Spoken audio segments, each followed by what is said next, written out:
Hola, soy Miguel Ángel Copado y aquí os traigo un nuevo vídeo de la asignatura Gestión y Logística en el mantenimiento de vehículos. En esta ocasión vamos a hablar del tema de la formación del personal y para eso haremos una breve introducción. Después hablaremos de cómo definir e implantar métodos de trabajo, de cuáles son las técnicas para instruir a los operarios y finalmente hablaremos de lo que es el trabajo por objetivos. Bueno, los operarios en todo momento deben saber los protocolos de trabajo que en el taller, por ejemplo, deben saber cómo se debe recepcionar un vehículo, cómo se debe entregar, en el momento de la entrega, por ejemplo, si se tiene que limpiar, no se tiene que limpiar, en qué momento se le tienen que quitar los plásticos de protección para no se ensucie el vehículo, etcétera. ¿Vale? A continuación hablaremos de cuáles son esos protocolos y cómo se implantan, ¿vale? Por ejemplo, hablaremos de cómo implantar un protocolo de gestión de las órdenes de reparación. Hablaremos de cómo se elabora un planning y de que los empleados tienen que ser capaces de interpretarlos. Hablaremos de cómo seleccionar qué puesto de trabajo debemos mejorar. Para ello tenemos que tener primero un conocimiento de todos los puestos de trabajo y de las áreas del taller y ser capaces de examinar y analizar el trabajo que se hace en cada uno de los puestos. Para la implantación de un protocolo para gestionar las ORs, el trabajador debe saber cuál es ese protocolo. Básicamente ese protocolo se basa en tres fases. La primera fase se le realiza un presupuesto al cliente y este presupuesto puede ser aceptado o no aceptado. En caso de que sea aceptado, se abre la orden de reparación, que es un papel que gestiona el trabajador. En esa misma orden de reparación, si el trabajador para hacer la reparación necesita algún tipo de recambio, puede ejecutar directamente el pedido para que le traigan el recambio. Y finalmente, cuando se le entrega el vehículo al cliente porque ya está reparado, se realiza la factura. Todo este proceso se puede ver en el siguiente esquema, ¿vale? Donde, como vemos, lo primero que tenemos es el presupuesto, ¿vale? Que se basa en que el cliente nos trae el vehículo, le hacemos un presupuesto y el cliente acepta ese presupuesto. Si no aceptará el presupuesto, pues no pasaremos de aquí. En el momento en que el cliente acepta el presupuesto, se abre la orden de reparación. Y esta orden de reparación, ¿en qué se basa? En que se le da un resguardo de depósito al cliente, se inicia la reparación y si hiciera caso, o sea, si hiciera falta, se realiza el pedido de recambios. Una vez finalizada la reparación, se realiza la facturación y entrega del vehículo. Finalizada la reparación, se facturan todos los trabajos realizados y tanto la mano de obra directa como los recambios y se entrega el vehículo al cliente. Una vez que ya sabemos cómo se gestiona una orden de reparación, veamos cómo se distribuye el trabajo, ¿vale? Normalmente el jefe de taller elabora un planning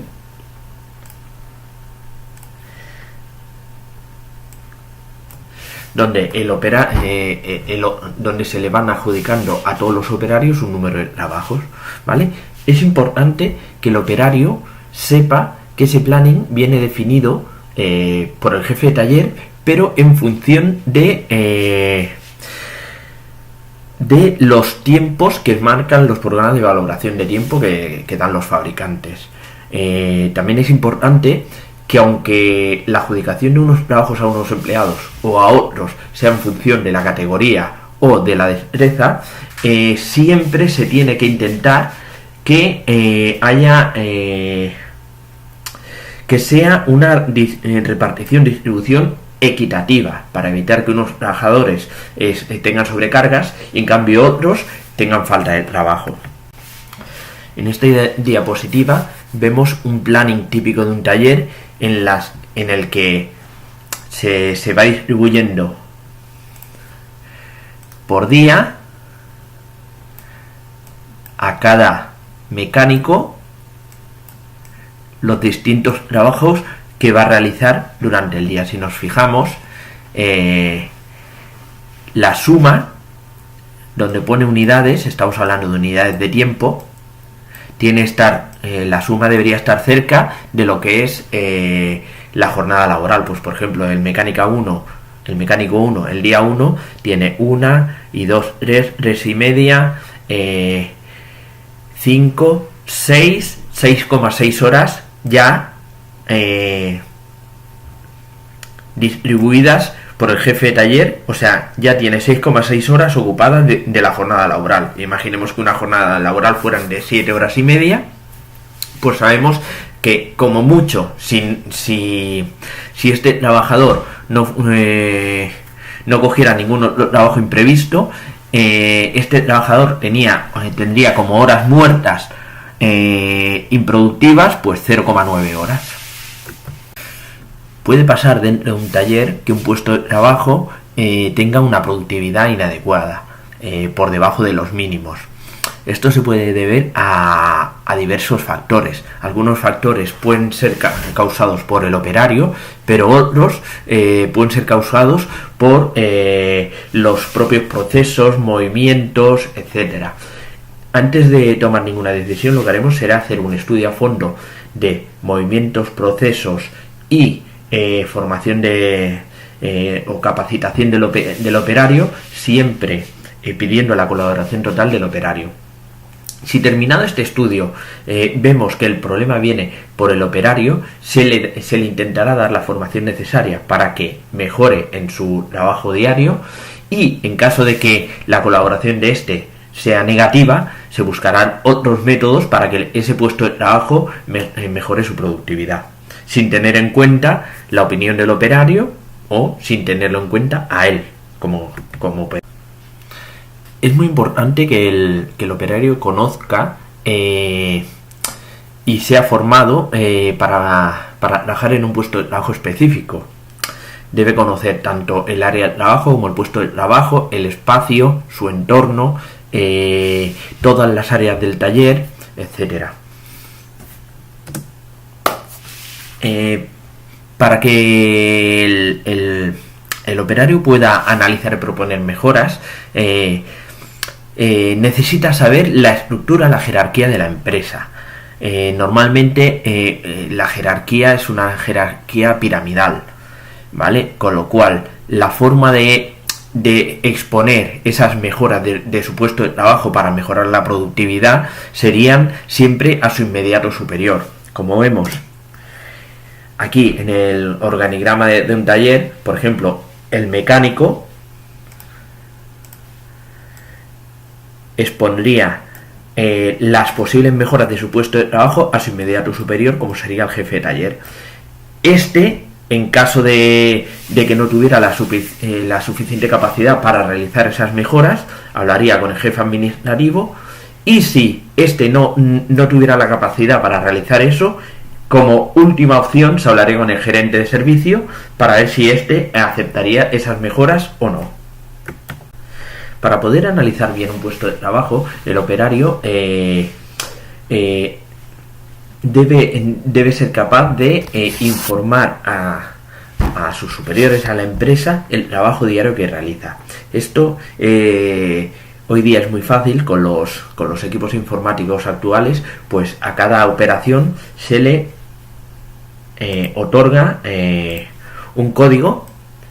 A eso se le llama codificación de operaciones, y el operario lo único que va a hacer mediante una estación de trabajo es decir, pues he estado X tiempo haciendo la operación 1, X tiempo la operación 4, etcétera.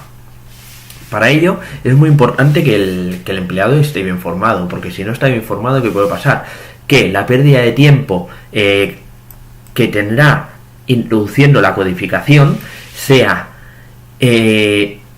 tan grande que se tenga que crear un nuevo código, el código 11, para introducción de datos. Eso no es bueno. Entonces lo que debemos hacer es formar bien al empleado. También es importante que el empleado sepa específicamente lo que se tiene que hacer en en cada área de taller. Para eso se utiliza lo que se llaman diagramas de flujo de trabajo. Un diagrama de flujo de trabajo, ¿en qué consiste? Pues consiste en un diagrama de este estilo, en el que, como vemos, básicamente tenemos tres formas, ¿vale? Unas formas ovaladas. Normalmente las formas ovaladas marcan el inicio y el final del proceso. Unas formas rectangulares, que lo que marca son acciones que se realizan, y unas formas en forma de rombo, que lo que marcan son condiciones, ¿vale? Por ejemplo, hagamos una descripción de este proceso. El recepcionista recibe al cliente. Perfecto. El inicio de la orden. Bueno, me parece que esto es la tramitación de una garantía, sí. Vale. Lo primero que se hace, recepción, elabora la orden de reparación. Se introduce esa orden de reparación al sistema informático. El jefe de taller recibe información y administración también. El jefe de taller asigna el trabajo a un técnico. Entonces aquí pueden pasar dos cosas: que el vehículo esté en garantía, con lo cual el jefe, el administrador de garantías o postventa, autoriza directamente la reparación, y si no está en garantía, la reparación se autoriza por el jefe de taller. ¿Y cómo la autoriza el jefe de taller? Pues normalmente sería, le ha entregado un presupuesto al cliente y el cliente ha aceptado ese presupuesto. Así seguiríamos haciendo todo el Tenemos que tener muy en cuenta que si un taller invierte en lo que es formación específica, lo que está consiguiendo es aumentar los siguientes factores, que son mejorar el servicio, mejorar la calidad y aumentar la rentabilidad. Entonces es muy importante darle formación a los empleados. Bueno, ¿qué es un baremo?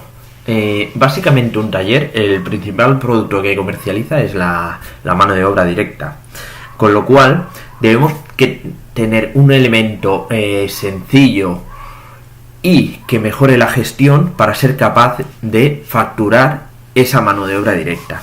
Eso es lo que conseguimos con los baremos. ¿Qué son los baremos? Los baremos son tiempos de reparación que nos da el fabricante. ¿Qué ventaja tiene? Pues que si nosotros ya tenemos esos tiempos de reparación, realizar un presupuesto o una facturación es relativamente sencillo. Como se puede ver en la siguiente figura, vemos, por ejemplo, sería un taller de pintura, como lo que tenemos es la referencia, la denominación o la descripción y unidades. En este caso, lo que tenemos son unidades de tiempo, ¿vale? Y el precio y el total. Debemos tener algunas consideraciones en cuanto a los baremos, ¿vale? Por ejemplo,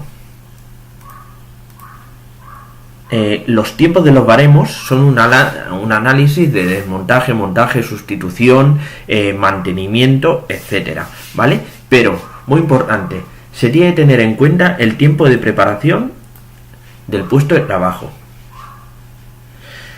Los tiempos se miden a más de un trabajador y se emplean en métodos estadísticos para establecer cuál es el tiempo que vamos a utilizar como baremo.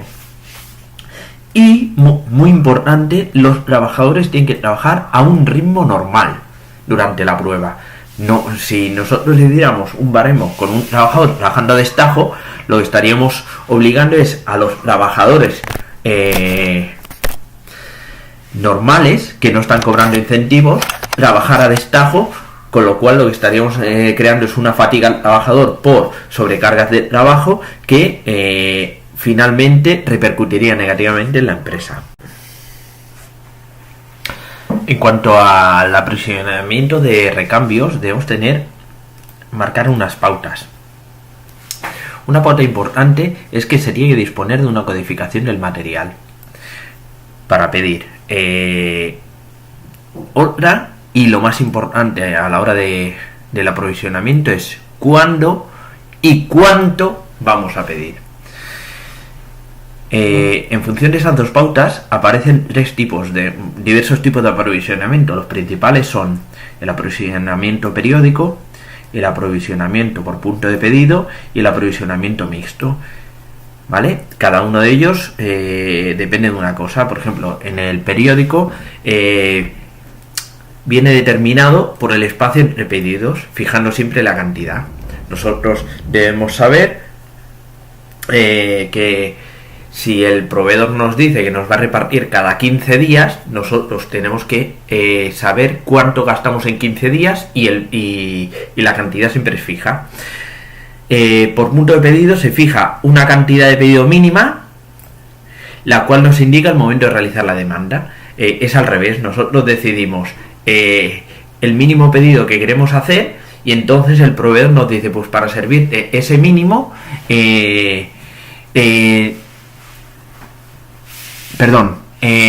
marcamos una cantidad de pedido mínimo y en el momento en que llegamos a ese mínimo stock hacemos el pedido. Y el aprovisionamiento mixto, que se establece tanto un periodo como la cantidad pedida, que va en función del stock máximo disponible. En ocasiones los tiempos de reparación se ven aumentados por necesidades físicas o fatigas, ¿vale? Eso se le llaman suplementos. Y estos suplementos pueden ser de varios tipos, por ejemplo, por descanso de un operario, por paradas, por ejemplo, en un taller en un taller pequeño, ¿vale? En que dos operarios necesitan utilizar a la vez la misma máquina, o por retrasos, por ejemplo, buscar herramientas, recibir un recambio, etc.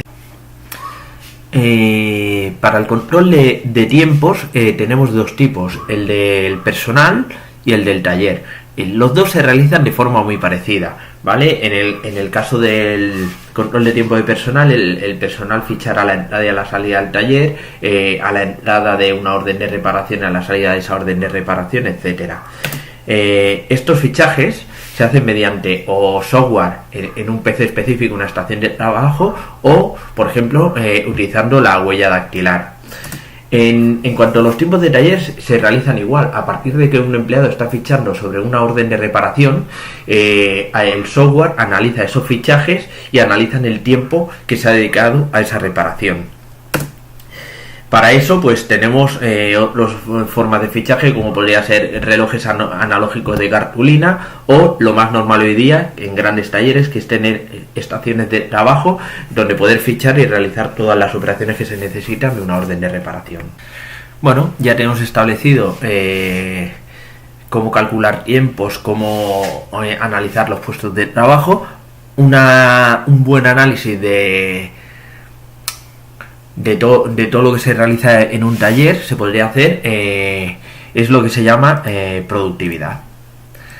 De productividad tenemos dos tipos, lo que es la productividad económica y la productividad técnica. La productividad económica es la relación entre las horas baremadas o facturadas y el tiempo real de la reparación. Aquí tenemos la fórmula y lo que significa cada uno de los datos. Pues como vemos, productividad económica es horas facturadas por precio hora de trabajo dividido por horas trabajadas en una jornada laboral, dividido y por precio hora operario.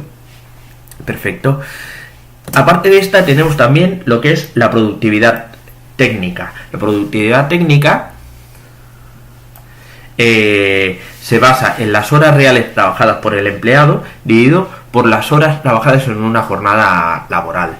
Estos valores están más o menos baremados para que en un taller normal estén entre el 70 y el 80%.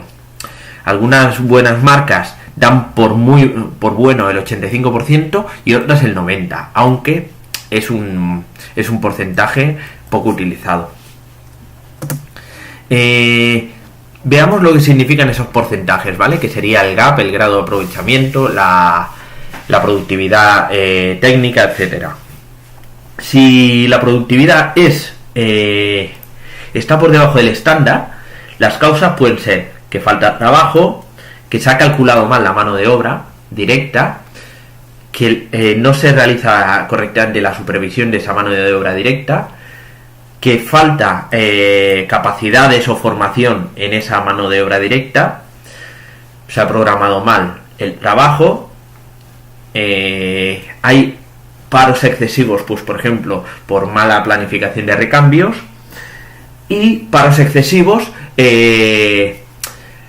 porque dos técnicos tienen que utilizar una misma maquinaria. En cambio, en el sentido opuesto, cuando la productividad está por encima del 95%, nos puede dar datos positivos y negativos. Veámoslos. Un dato sería que la mano de obra directa ha entendido perfectamente la política de la empresa, conocen bien los procesos y tienen una productividad elevadísima. Eso sería un dato positivo. ¿Vale? Otra sería la mano de obra directa, trabajan a destajo, porque tienen exceso de trabajo, produciendo mucho, pero teniendo muchos errores y teniendo después que repasar trabajos. Eso es un factor negativo. La mano de obra directa se deja procesos de trabajo. Para ganar tiempo no realiza todas las reparaciones utilizando todos los procesos que se tienen que realizar en esa reparación. Proceso negativo. Y otro proceso sería que la mano de obra directa es insuficiente. Podría pasar, por ejemplo, cuando un empleado está de baja o que el cálculo de la mano de obra directa no es hecho correctamente. También es un factor negativo. Aquí vemos una operación, una actividad resuelta, la que nos dice: a un trabajador se le contabiliza que ha trabajado 7,2 horas durante su jornada laboral, que son de 8 horas. Calcula su productividad económica y técnica. La hora de trabajo de taller está contemplada a 50 euros. Y cada hora de trabajo del operario le cuesta al taller 33 euros. En principio, si utilizamos la fórmula de la productividad técnica, nos sale que las horas reales que ha trabajado son 7,2, mientras que la jornada laboral son 8, con lo cual tenemos una productividad técnica del 90%. Y la productividad económica, utilizando la fórmula de la productividad económica, tenemos que las horas facturadas son 7,2, son las reales que ha utilizado el operario en realizar trabajos en órdenes de reparación. Por lo que le vamos a facturar al cliente son los 50 euros, dividido por 8 horas que trabaja el empleado diariamente, que nosotros le pagamos a 33, y multiplicado por 100 nos da que la productividad económica de ese empleado es un 136%. Otro dato para calibrar el funcionamiento del taller es lo que se llama eficiencia. ¿La eficiencia qué es? Pues será la comparación el tiempo baremado, ¿vale? El que nos dan los fabricantes, y el tiempo que el técnico ha empleado en realizar o llevar a cabo el trabajo, ¿vale? Con lo cual la eficiencia sería esta fórmula, ¿vale? En que HB son horas baremadas, HTR horas trabajadas en una jornada laboral. Si vemos una actividad resuelta, nos dice un manual técnico, dice que para cambiar un turbomotor de cilindrada a 2200 centímetros cúbicos se tardan 3 horas.